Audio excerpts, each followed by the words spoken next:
Dito, mga idolo, panoorin yung mga sumunod na mangyari dito mga idolo. Ipapakita ko sa inyo kung gaano ako kaswerte dito. Hinahanap ako ng Yusong dito guys. At dito nga ating makikita, pauwi na ako nang biglang dumating itong Hillcourt. Birahin mo, hindi pa ako nakita doon.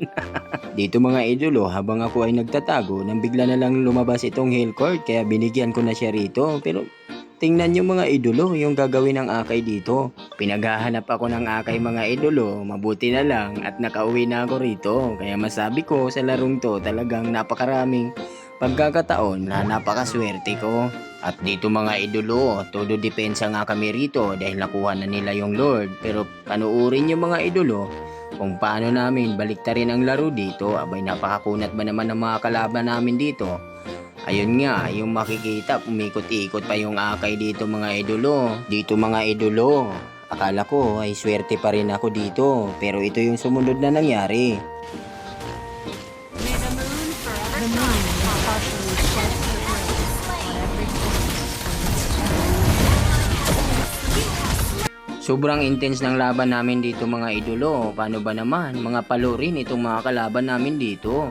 Panoorin yung mga idolo kung paano nakatulong itong ultimate ni Hellcourt dito. Kung saan nga naubos ko yung kalaban dito.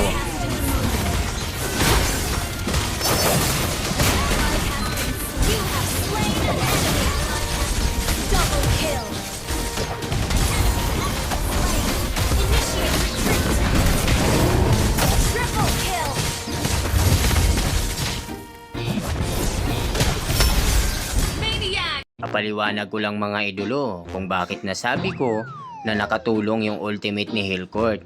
Alam nyo kasi mga idolo, kung pag nagkataon, maaring tumulong na ako ng maaga doon sa laban na yon, na kung saan maari ko pang abutin yung putok ng vengeance ng kalaban.